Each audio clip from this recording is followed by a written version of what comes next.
1, 1. The Tumbao earned his name probably early 50s, and it was Israel López Cachao, the first one to use this term. And the concept of Tumbao, it's if we go into translation and cultural meanings, well, Tumbao is just basically means groove.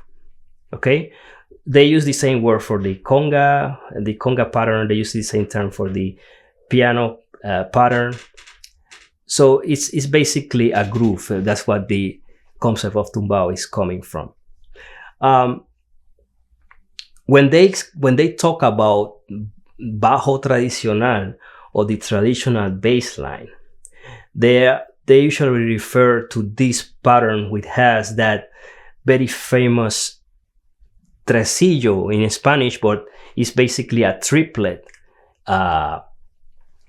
You have, when we have played the clave before and you heard this, right? So this section of the clave, the first half, which is the 3 half, many people is a very popular term to use, is the tresillo. So that pattern became very popular in the bass, especially in that third note that you have, that note that hits the quarter note of the bar for the next one. 4. That note is called ponche, and it became a very notorious sound because then they call that the bajo anticipado, or the anticipated bass, and created this sound. Boom. And then we have another section of the clave also known as the bombo, and it's the second note of that third section, and it goes. That second note is the bombo. So you have two key elements in the clave for you to base your tumbao. So you have the downbeat, obviously.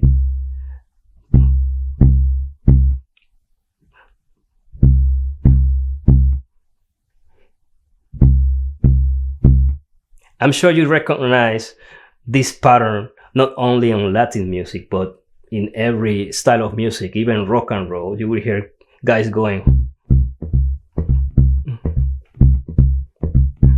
But that triplet figure, it's what accentuates the bass.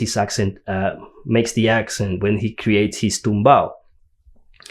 So as a consequence, if we go around the phrase, you will see something what is known as the Bajo Tradicional, in which the bass is anticipating in both sides of the bar, and you will hear something like this.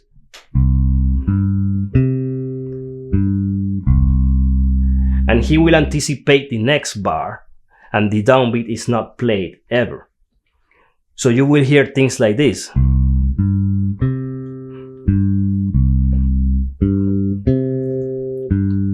One.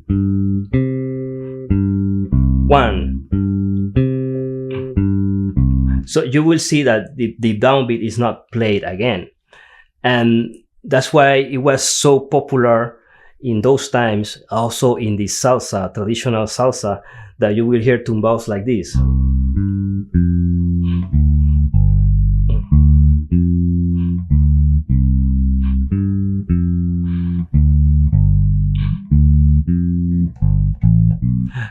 Eventually they will go into the downbeat, but that kind of asymmetry on the bass gave a lot of advantage on the developing of bass lines.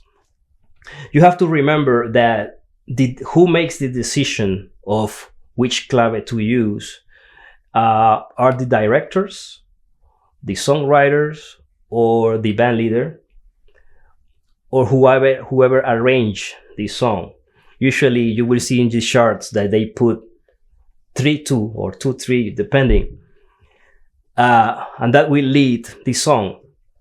But there are moments in which you are not told what to do, if it's 3-2 or if it's 2-3.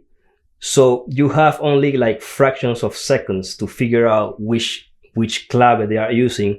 And the only way you're gonna know this is you listen. You have to have big ears, listen to the percussion, listen to the singer, where you have to know where he's putting the accents. But there's a very a good skill to develop, and is to hear the percussion instrument and always go for that ponche note I told you about and try to feel it. Once you feel that ponche, you can get into the groove, and usually it's accentuated by the conga drum or the timbales. When the timbales does the cascara pattern or the campana or the cowbell, you will hear where the accents are. So